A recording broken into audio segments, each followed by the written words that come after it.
Amém? Gente, é muito bom estar aqui hoje. Nós estamos vivendo esse período de transição e nós estamos também falando sobre a reforma, que esse mês, o mês de outubro é um mês de comemoração, a reforma. E eu queria dar continuidade a esse tema nessa noite. E eu queria que vocês abrissem a Bíblia de vocês em Colossenses. Deixe sua Bíblia aberta em Colossenses. Pessoal do vídeo, eu posso, tá tudo bem aqui? Posso dar um passinho para cá, um passinho para lá, de boa? Ok, obrigado. Então, Colossenses, abre sua Bíblia em Colossenses. Nas últimas semanas nós ouvimos sobre 2 solas, né, dos 5 que nós estamos falando. Hoje a gente vai falar de mais um. Mas nós ouvimos na primeira semana de sola gratia. Somente a graça é suficiente para a salvação. E na semana passada a gente ouviu sobre o quê? Essa semana já foi mais volumoso, hein? É isso aí, glória a Deus, glória a Deus. Então, pega seu papelzinho, seu bloco de anotações aí. Se você está com seu celular, deixa no modo avião, mas abre o seu bloco de anotação, brincadeira, mas se quiser, faça isso para você não se perder. E nós vamos falar hoje justamente sobre sola Christus. Só para recapitular, nós falamos sobre sola gratia e sola fide. Nós temos que lembrar que não existe nenhum esforço humano capaz de produzir salvação do homem, do pecado. Não existe nada que o homem possa fazer para ser salvo, e não existe nada além da fé que nos dá direito ou acesso à salvação. A cruz de Cristo é suficiente, e o favor de Cristo, a graça de Jesus é suficiente para salvar o homem do pecado. Isso não vem porque nós merecíamos algo, porque nós fomos na igreja, porque nós oramos, porque nós fizemos uma oração. Nós não ajudamos em nada no processo da salvação. Tudo foi obra do Senhor. Tudo foi obra de Deus. Tudo foi Deus se envolvendo e intervindo na história da humanidade e pagando o preço necessário. E é por isso que Ele é merecedor de toda a honra, de toda a glória, e nós só recebemos. Nós só abraçamos aquilo que Ele fez por nós. Mas hoje também eu quero falar justamente sobre outro sola, que é o sola Cristo, que é de extrema importância para a fé cristã e de confissão reformada. Na verdade, alguns vão dizer que esse é o primeiro sola, né? O sola Christus acho que é o primeiro sola, ou o principal, porque sem Cristo nada aconteceria. Então vamos dizer assim, que ele é o primeiro sola. O sola Christus, ele é a afirmação justamente que nós só precisamos de Cristo, é somente Cristo. E por que Lutero e os reformadores, eles colocaram o sola Christus como o principal, ou a necessidade de termos somente Cristo? Quando a gente olha para o nosso coração, existe uma resposta altiva de tentar adicionar a Jesus, ou a sua obra, aquilo que Ele fez na cruz e aquilo que Ele é, algo mais, algo que nós possamos ajudar no processo. Ou até mesmo, especificamente falando de Jesus, nós queremos adicionar algum adjetivo além do que Ele já é. Nós queremos adicionar as suas qualidades, os seus atributos, alguma coisa a respeito do que Ele fez, alguma coisa a respeito do que Ele é, dando a entender de que só ser Jesus, só ser Cristo, só ser a pessoa de Cristo, não seja suficiente para nós. Estou tranquilo aqui? Obrigado. Então, a primeira coisa que a gente tem que entender é que o sola Christus é uma resposta, é um lembrete para nós de que nós não precisamos de nada além de Jesus. Nós não precisamos de outra pessoa, nós não precisamos de outro mediador, nós não precisamos de outra coisa que não seja Cristo para sermos cristãos. Então o sola Christus é justamente essa afirmativa de que Cristo, somente Cristo, só Cristo é suficiente para a salvação. Somente Cristo é suficiente e necessário para ser o causador de toda a criação. Somente Cristo é o intercessor entre os homens e Deus. E somente por Cristo existe a possibilidade de nós sermos salvos. E tudo isso porque Cristo é Deus. Cristo não é um revolucionário. Cristo não é uma pessoa que fez coisas legais, fez milagres. Jesus Cristo, Ele é Deus. Muitas pessoas têm um alto conceito de Jesus. E é justamente na tentativa de adicionar mais coisas, além do simples fato de Ele ser Deus, que já é muita coisa. Muitas pessoas tentam dizer, não, Jesus, Ele foi um grande homem. Jesus, Ele foi um grande mestre. Tudo bem? Obrigado, meu amor. Te amo. Então, Jesus, a gente sempre tem a tentativa de adicionar algum adjetivo ou alguma outra coisa no aspecto de definição de quem é Jesus.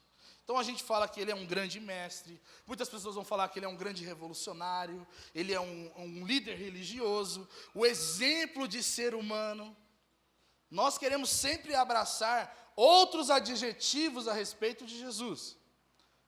Outras coisas que nós queremos adicionar para Ele, porque realmente Jesus é tudo isso, e até muito mais. Mas muitas das vezes, nós não conseguimos engolir a realidade de que Ele é Deus. É difícil para nós entendermos que a primeira coisa que Ele é que Ele é Deus. E o problema é que todo e qualquer juízo que a gente tem a respeito de Jesus, que em primeiro lugar não seja de que Ele é Deus, nós estamos tendo uma falsa ideia de quem Ele é. Todas as vezes que nós temos a perspectiva primária, quando as pessoas perguntarem para você, quem é Jesus, você falar qualquer outra coisa que não seja Deus encarnado, nós estamos cometendo uma diminuição do seu ser. Nós estamos cometendo uma ofensa à pessoa de quem Ele é. Podemos falar que nós estamos até blasfemando, porque nós queremos elogiá-lo, e essa tentativa de elogio tende a dizer que Jesus é qualquer outra coisa antes de ser Deus. Não existe cristianismo sem Jesus Cristo. Não existe. Essa reunião não poderia existir se não fosse por causa de Jesus Cristo, gente. Enquanto nas diversas religiões nós vemos pessoas se reunirem para saber mais, para ter mais estudo, para ter mais discurso, o cristianismo tem como seu ponto central a pessoa de Jesus. Não é os discursos de Jesus, não os ensinamentos, a sabedoria de Jesus, é a pessoa dele. E Ele é Deus. O ponto central, vital e convergente do próprio cristianismo é Cristo. Então, Colossenses capítulo 2, versículo 8, diz assim para a gente. Deixa eu desligar isso. Colossenses capítulo 2, versículo 8 diz assim: tende cuidado, para que ninguém vos tome por presa, por meio de filosofias e sutilezas vazias, segundo a tradição dos homens, conforme os espíritos elementares do mundo, e não de acordo com, o que está escrito? Cristo. Pois nele habita corporalmente toda a plenitude de divindade.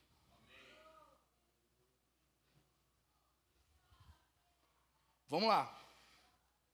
Paulo está alertando a igreja de Colosso justamente para eles terem cuidado, para que eles não fossem pegos pelo espírito desse século, pelo espírito desse mundo, os espíritos elementares desse mundo, que tentam diminuir, com sutileza, com educação, que Jesus é Deus. Sabe, para a gente que é convertido, talvez é até bonito falar que Jesus é Deus. Porque a gente teve um novo nascimento. A gente entende que isso realmente é a realidade do ser de Jesus. Mas para as pessoas que não o conhecem, para as pessoas que não foram alcançadas pelo Evangelho de Jesus, isso é uma ofensa. Isso é um problema. Espera aí, um homem é Deus. É estranho. As pessoas se ofendem com isso. O problema é que quando nós vamos ler o discurso de Jesus, por exemplo, em João, ele vai dizer que ele é a verdade. Não existem outras verdades. Ele é a própria verdade. Num mundo secularizado em que a verdade é relativa à sua realidade, Cristo é a própria realidade da verdade. E isso dói. Isso é escândalo. Mas isso é evangelho também. Toda a nossa definição a respeito de Cristo não pode ser baseada nas coisas que nós sentimos ou queremos, ou que aprendemos ao longo da nossa jornada de vida sobre Jesus, no aspecto histórico ou no aspecto do que a mídia fala sobre ele, do que as pessoas querem saber sobre Jesus segundo os seus próprios conceitos, porque saber Jesus a partir da ótica de Jesus é duro. Então, o cristianismo, nós que somos salvos, temos que ter toda a definição de Jesus Cristo baseada na realidade que nele habita corporalmente toda a plenitude da divindade. Tudo o que se diz sobre Deus, todas as coisas que nós podemos saber sobre Deus, não está em nenhuma outra pessoa senão em Cristo. Não existe possibilidade de nós conhecermos Deus nos ensinos de qualquer outro sábio, monge, budista, filósofo, ou qualquer outra coisa que a sociedade toma como verdade a respeito do ser de Deus. Somente Jesus revela a Deus. Somente Jesus é dono de toda a essência divina, porque Ele é Deus. O fato de Cristo ser Deus é suficiente para nós termos Ele como nossos solos, como nosso somente. O fato de Ele ser Deus já resolveria 99,9% dos nossos problemas de entender quem Deus é. Pois Ele ser Deus faz com que Ele possa ser também um rei, aquele que governa todas as coisas, aquele que rege a história da criação. Ele também é aquele que nós podemos chamar de sacerdote, porque ele também, além de ser aquele que é o intercessor entre os homens e Deus, ele é a própria oferta que se dá em nosso lugar. E ele também é aquele que nós conhecemos como profeta, porque além de ele ser a pessoa que fala sobre Deus, sendo o próprio Deus, ele é o cumprimento de toda a profecia que falaram sobre quem Ele é. Por Ele ser Deus, somente Ele, tão somente Ele, pode realizar a proeza de nos tirar do lamaçal do pecado e nos trazer para o seu reino.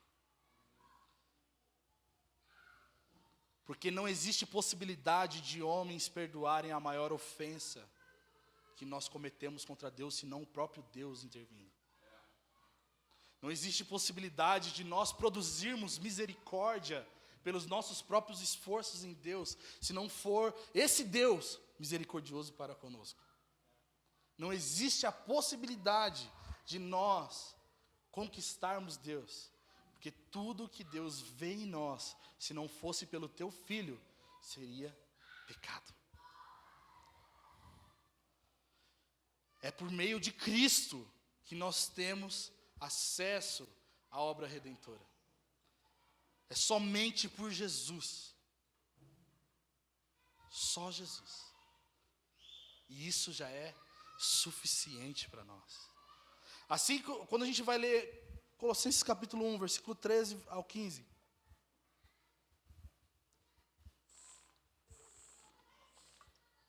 Fala justamente sobre essa realidade da obra redentora de Cristo. Diz assim: Ele, Cristo, nos tirou do império das trevas. Ele, Deus, nos tirou do império das trevas e nos transportou para o reino do seu Filho amado, em quem temos a redenção, isto é, o perdão dos pecados. Ele é a imagem do Deus invisível, o primogênito sobre toda a criação. Sabe, assim como no Egito Deus liberta Israel do cativeiro pelo preço de sangue dos primogênitos do Egito e do cordeiro que foi imolado para passar sobre os umbrais da porta. É da mesma forma que ele dá o seu primogênito e o seu cordeiro para que nós fôssemos libertos do império das trevas e fôssemos trazidos para a realidade do seu reino.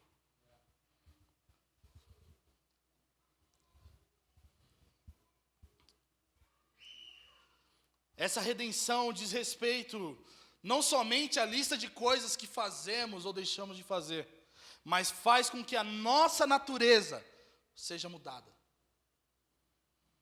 Eu não sei você, mas quando eu leio a Bíblia, eu não vejo lista de 10 passos para você ser uma nova criatura. Eu vejo o Filho do Homem morrendo numa cruz, para que nós tivéssemos a possibilidade de ressuscitarmos com Ele, porque Ele foi o primeiro a ressuscitar para uma vida gloriosa. Eu vejo o passo da cruz. Tudo por causa de Cristo. A redenção não vem após o arrependimento, como muitas das vezes nós pensamos assim, tá, o processo da salvação é, eu ouvi o Evangelho, eu me arrependo, eu tenho redenção. A redenção é justamente o perdão dos nossos pecados. Não existem passos ou fases na salvação. A partir do momento que Cristo morreu em nosso lugar e nós cremos nisso, os nossos pecados são anulados diante dos olhos de Deus. É a obra de Cristo. Aquilo que tinha como dívida ou carta de acusação, a partir do momento que nós cremos, nós podemos nos apresentar diante de Deus inculpáveis. Inculpáveis. Porque a obra de Cristo não fala sobre melhorar o homem, mas ser um novo homem. É matar o que você era, para você nascer de novo e viver segundo essa realidade que Ele nos chamou. Quando Cristo nos alcança, nós não temos muitos passos a dar, porque Ele já deu o passo que precisava, que era sofrer a ira esmagadora de Deus. Ele mesmo é o responsável pela nossa condução à sua realidade e também de nos fazer dignos ou qualificados como aceitáveis diante de Deus. Sabe, eu e você, sem Cristo, nós não poderíamos chegar perto de Deus. Eu e você, sem a obra redentora de Cristo, Deus olharia para nós e viria culpado. Mas por causa da obra de Cristo, Ele vê a gente como inocentes diante dEle. É a obra redentora de Jesus. Colossenses, e é lindo porque Ele só faz isso, Ele só pode fazer isso porque primeiramente, Ele é Deus. Ele é a pessoa de Deus. O fato dele ser Deus não nos deixa escapar da realidade de que Ele fez todas as coisas para a sua glória. Colossenses capítulo 1, versículo 16 vai dizer assim: porque nele, em Cristo, foram criadas todas as coisas nos céus e na terra, as visíveis e as invisíveis, sejam tronos, sejam dominações, sejam principados, sejam poderes, tudo foi criado por Ele e para Ele. E Ele existe antes de todas as coisas, e nele tudo subsiste. O fato dele ser essa pessoa que criou todas as coisas para a sua glória, faz com que nós não consigamos fugir dessa realidade de que nós estamos vivendo porque Cristo vive. Nós podemos respirar porque Cristo é o causador dessa realidade que nós vivemos. Ele é o ponto de convergência de tudo. E tudo deve se voltar para Ele novamente. Porque Ele é o autor de toda a criação. Ele é dono de todas as coisas. Ele é Senhor de todas as coisas. Nada viria à existência se não existisse Cristo. nada viria fazer sentido se não existisse Cristo. O Evangelho não teria sentido sem a pessoa de Cristo. Embora hoje a gente veja várias tentativas de pregar o Evangelho sem o Cristo, somente Cristo. O Evangelho verdadeiro consiste em ter o seu ponto principal, a pessoa de Cristo. Se nós tirarmos o Cristo do ponto central do Evangelho, é fábula, é historinha, e não o poder de Deus que se manifesta para salvar o homem. A liturgia, as coisas belas da liturgia, da liturgia, as coisas que são partes da história do calendário litúrgico, não existiria se não houvesse Cristo. Como vamos comemorar o Natal se não tirássemos Cristo? O que seria a Páscoa?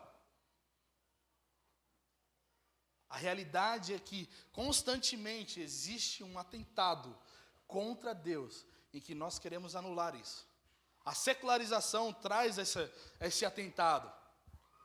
O Natal perde o sentido natalino, e todas as vezes nós temos que pregar sobre o Natal, justamente por isso.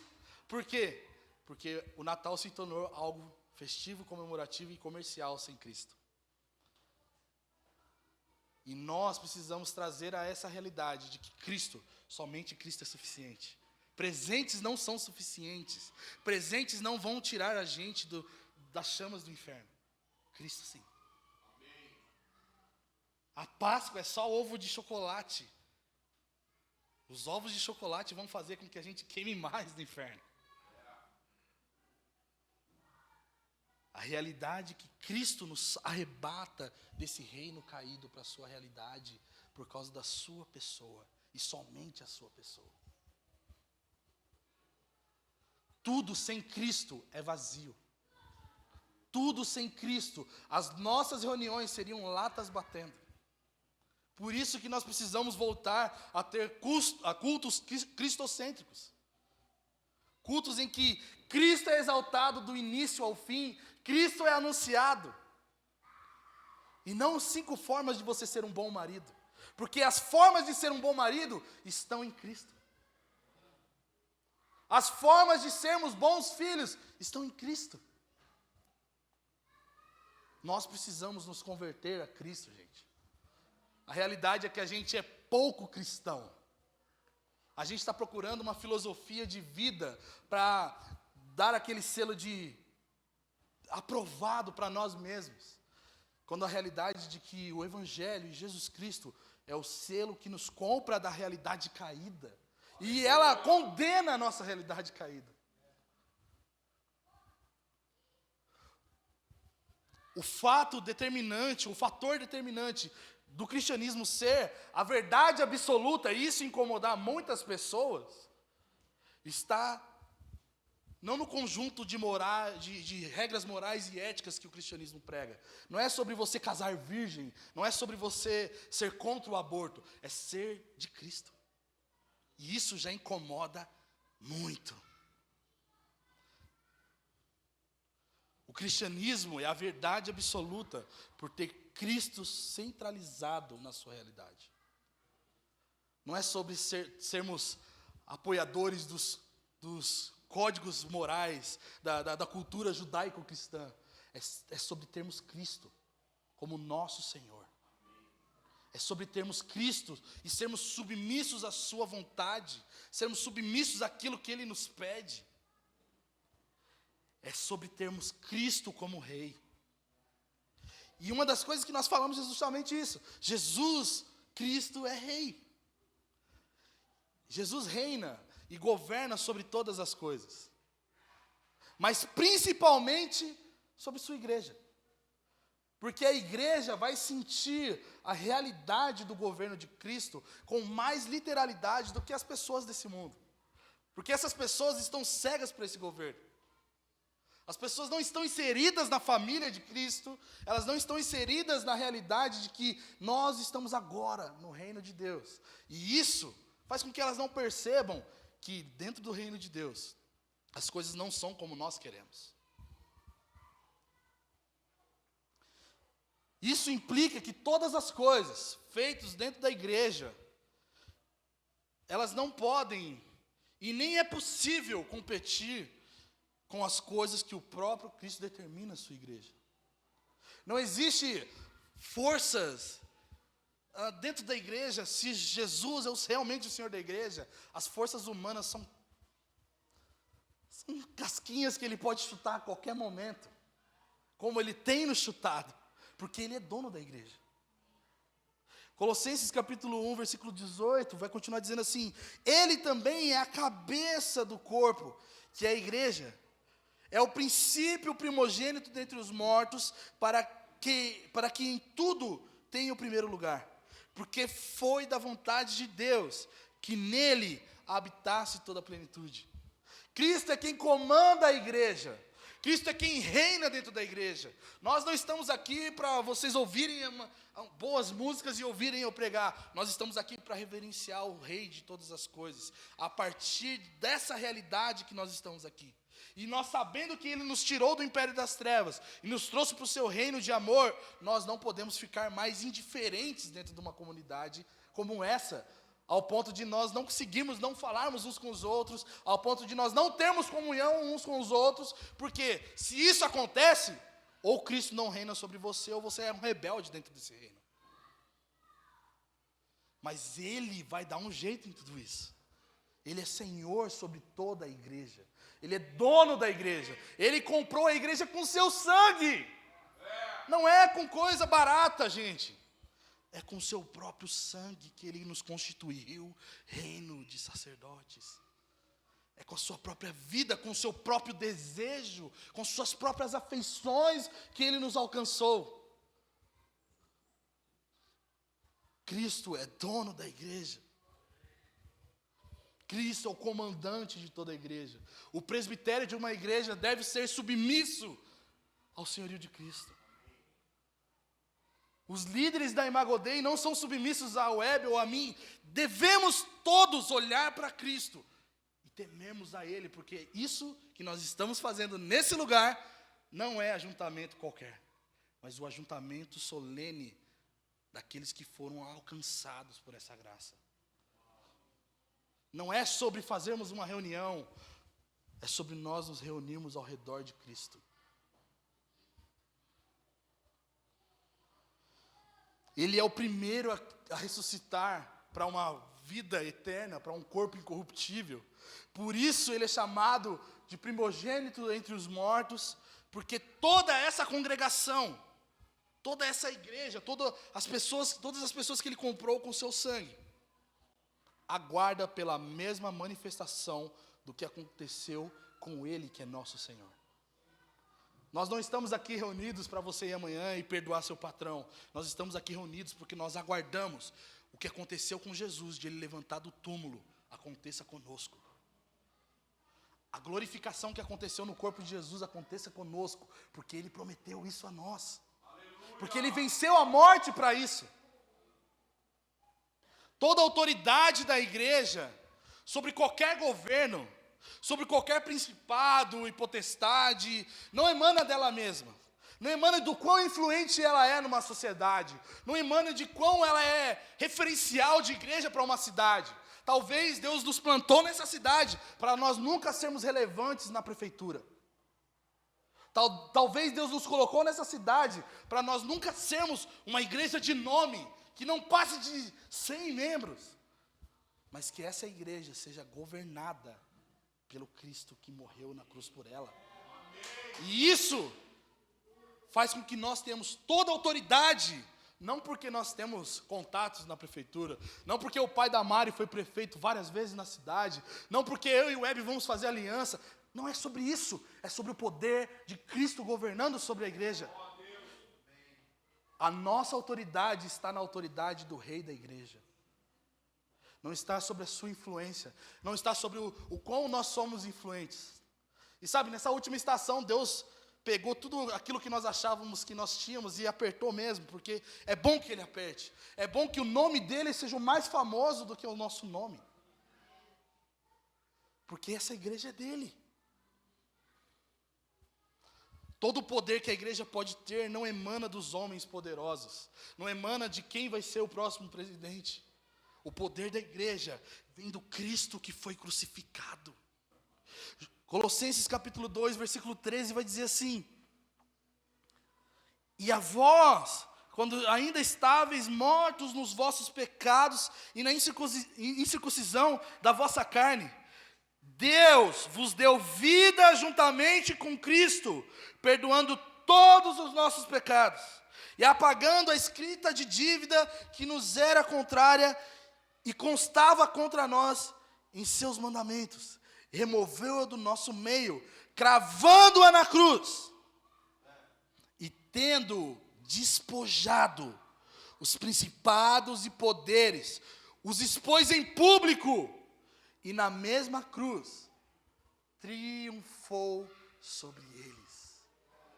Não existe poder no mundo mais poderoso do que o Cristo que foi crucificado. A vergonha e humilhação de Cristo, para nós que é humilhante, é a maior prova de exposição ao ridículo de todos os principados e poderes dessa era. A maior prova de que governo A, governo B, direita ou esquerda é ridícula, está na cruz de Cristo.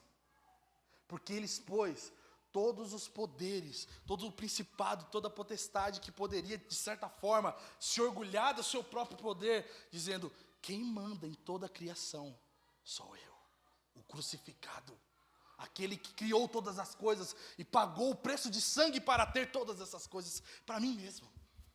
Esse é Cristo. Eu tenho uma coisa para te dizer.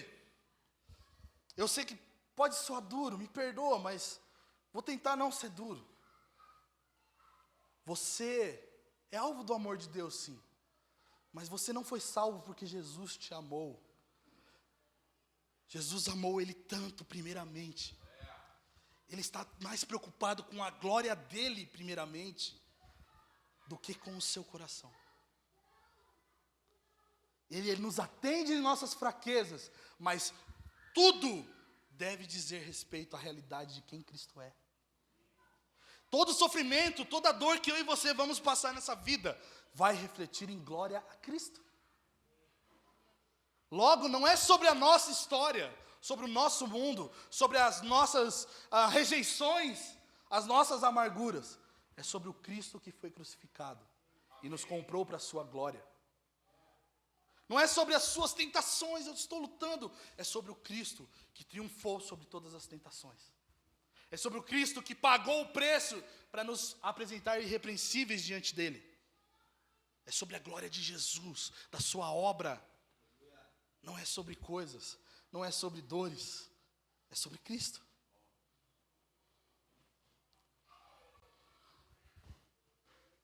Toda autoridade, toda autoridade da igreja, em qualquer governo, já falei sobre isso, já foi, amém.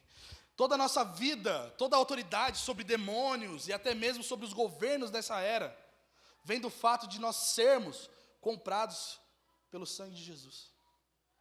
Os Estados Unidos têm a mania, e acho que tentaram copiar isso aqui no Brasil, mas não está dando muito certo, de um pastor ser o conselheiro do presidente da República dos Estados Unidos. E normalmente esses homens são homens de bons calibres. Mas vamos falar alguns nomes: Billy Graham, Timothy Keller. Eu acho que o John Piper, não sei se ele foi, mas tem um outro cara que foi, que é muito... Quem?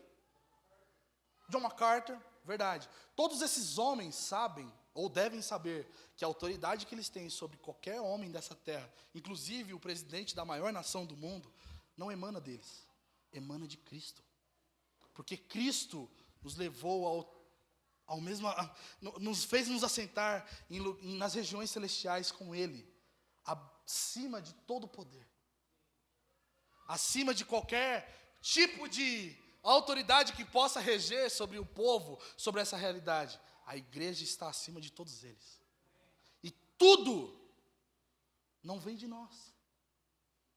Toda essa autoridade, essa influência sobre esses homens, não vem dos nossos valores morais, vem da pessoa de Jesus.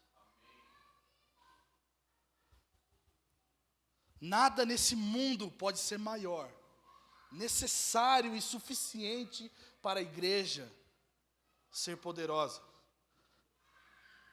Não existe a possibilidade do poder da igreja ser aumentado ou diminuído se essa eleição for definida como direita ou esquerda. Porque todo o poder da igreja está sendo distribuído pelo próprio Cristo. Nós triunfaremos sobre o governo da direita ou da esquerda porque Cristo triunfou sobre eles.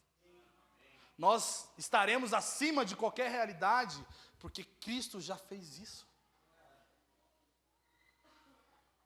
Foi Deus que quis isso.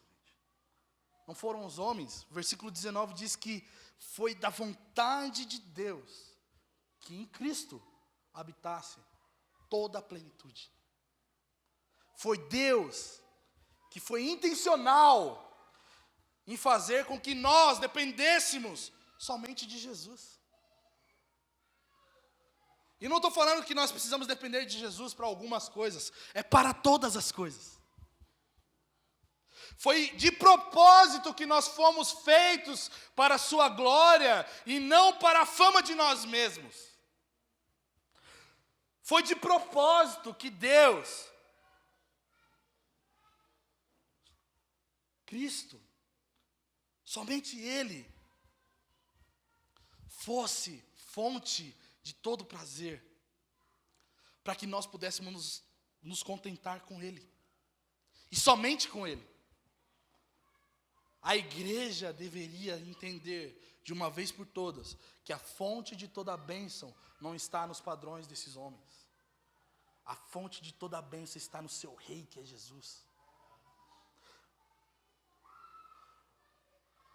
Ele é o motivo das nossas mãos levantadas.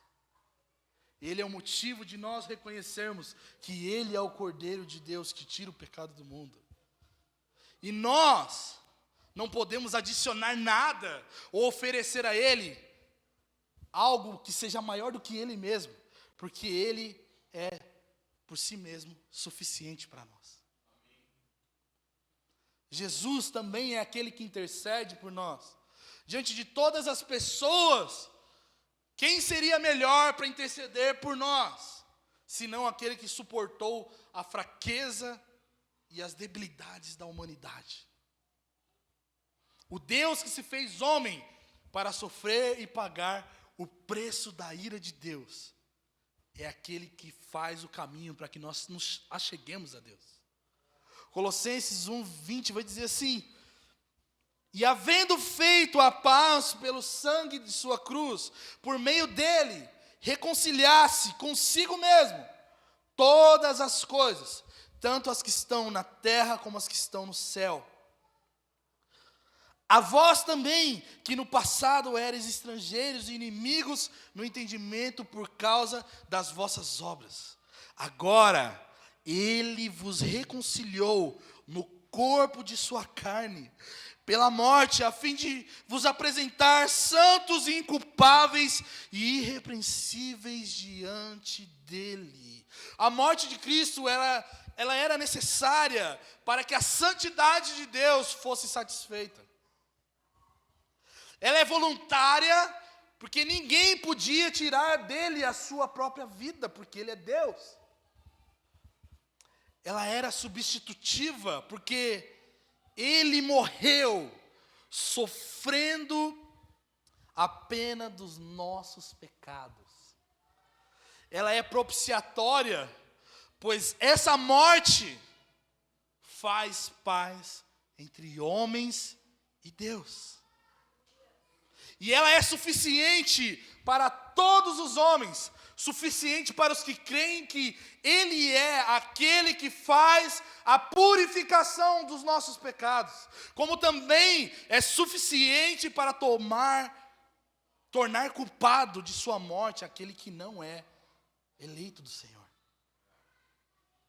Aquele que não foi justificado por esse mesmo sangue. Essa morte desse homem, desse Senhor, é suficiente para deixar como digno de culpa pela morte de Cristo. Se temos somente Cristo como intercessor, como nosso sacerdote, nós não precisamos de mais ninguém entre Deus e os homens. Eu sei que os 5 solas, no seu contexto, ele vai justamente contra a ideia da igreja romana em ter passos para a salvação, compra da salvação, ou até mesmo um mediador entre os homens e Deus, a partir da realidade do papado. O solo Christus é justamente esse protesto de dizer, nós não precisamos de um mediador entre os homens e Deus, senão Jesus. Nós não precisamos de um homem muito ungido para orar por nós, porque todos nós, em Cristo, fomos feitos sacerdotes. 1 Timóteo 2,5 vai dizer justamente isso. Só existe um mediador entre Deus e os homens, Jesus Cristo. Não existe a necessidade de acrescentar a minha vida, a vida do web, a vida de algum líder espiritual, algum guru, para você ter acesso a Deus, porque Cristo já fez o caminho. Cristo te muniu de autoridade e certeza, confiança para se chegar diante de Deus. O propósito de Deus causar a reforma foi levantar uma igreja emancipada, uma igreja sacerdotal, que corresponde ao seu chamamento de entender que precisamos somente de Deus.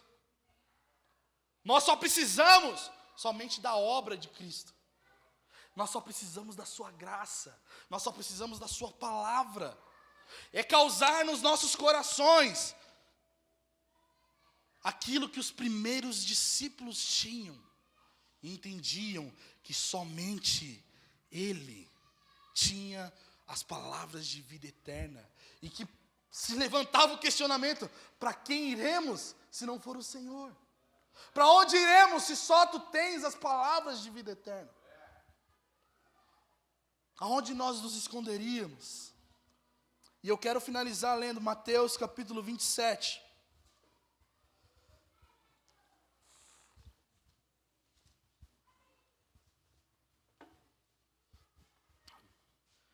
Hoje eu estava ouvindo Jonas Madureira falar sobre isso, ele usou esse texto, e eu vou chupinhar, não tenho problema em dizer isso.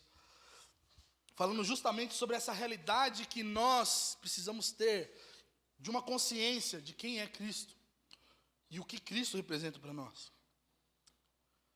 Vai dizer assim o versículo 27. Então os soldados do governador levaram Jesus ao pretório e reuniram em torno dele todo o destacamento.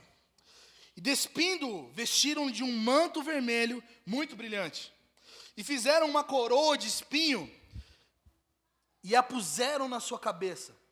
E na mão direita, um bordão, e ajoelhando-se diante dele, zombavam, viva o rei dos judeus. E cuspindo nele, tiraram-lhe o bordão, e com este batiam na sua cabeça. Depois de zombar dele, despiram-lhe o manto e puseram-lhe suas roupas e o levaram para ser crucificado. Olhando para esse texto, existe um pouco de sarcasmo e um sentimento de incredulidade que cercava o coração desses soldados. Mas intencionalmente, talvez Mateus também foi sarcástico em justamente relatar essa realidade de que coroaram Jesus como rei. Porque ele era rei. Só que existia no coração dos romanos, nós estamos zombando dele. Ele é o rei dos judeus. Ele era. Colocaram uma coroa de espinho, uma coroa na sua cabeça. Ele já tinha uma coroa porque ele era rei. Se você ler um pouquinho antes, no versículo 29, aliás, versículo 25, o povo escolhendo Barrabás e todo mundo, e Pilatos naquela saia justa, ele fala, gente, que o sangue dele não caia sobre mim, mas caia sobre vocês. E aí o povo vai gritar dizendo assim, o sangue dele caia sobre nós e sobre os nossos filhos. Caiu. O que eu quero dizer com isso? O sarcasmo ele não vai omitir a realidade de que Cristo é Cristo. A realidade desses corações, desses soldados, não mentiam a respeito de quem ele era. Mas para esses soldados isso era uma chacota. Mas era a realidade do próprio Senhor e Cristo. Em Solos Cristos, nós somos chamados a olhar para Jesus e vermos Ele como um rei. Mas como nós o vemos? Com um coração de chacota ou reconhecendo em humildade quem Ele é?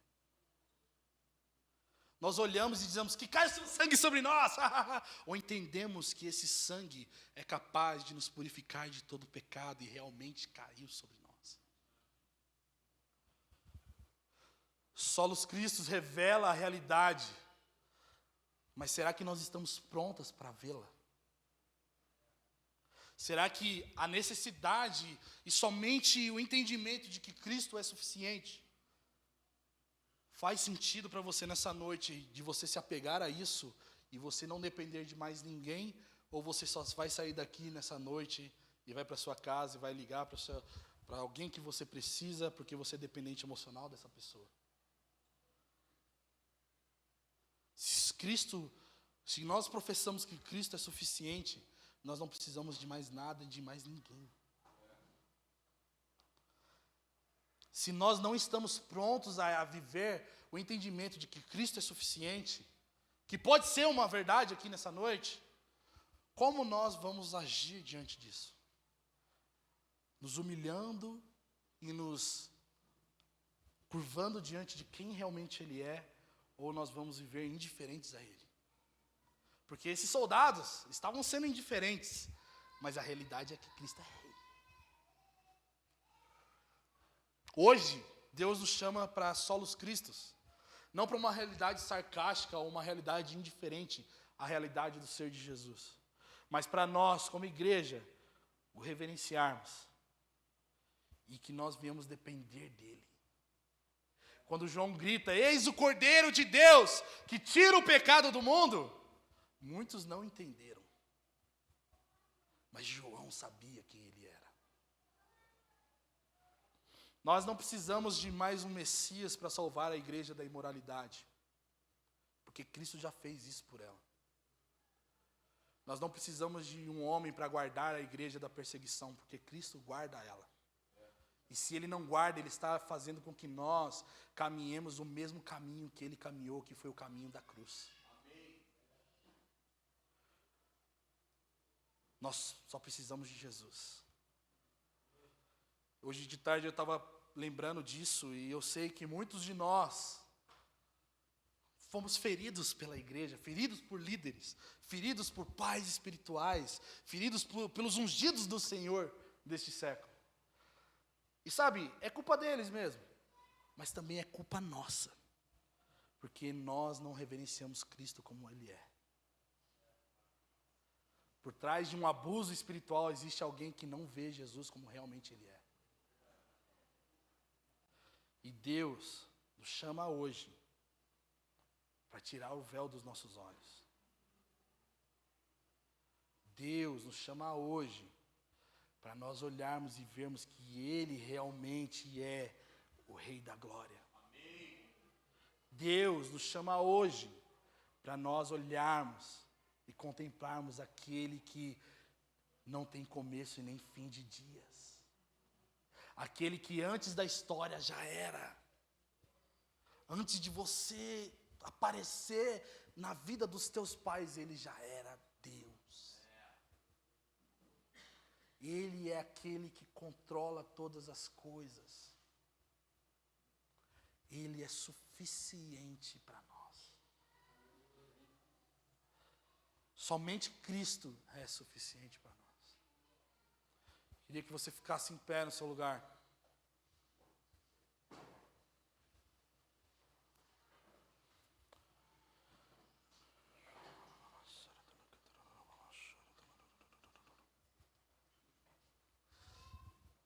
O meu papel nessa noite não é...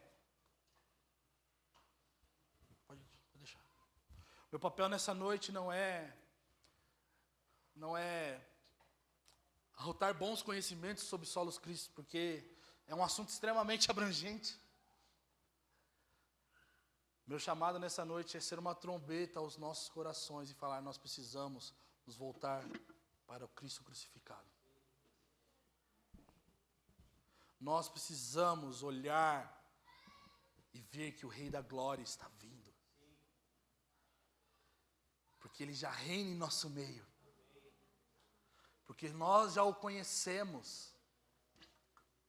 Porque nós já sabemos quem Ele é. E toda a nossa esperança, toda a nossa certeza está nele.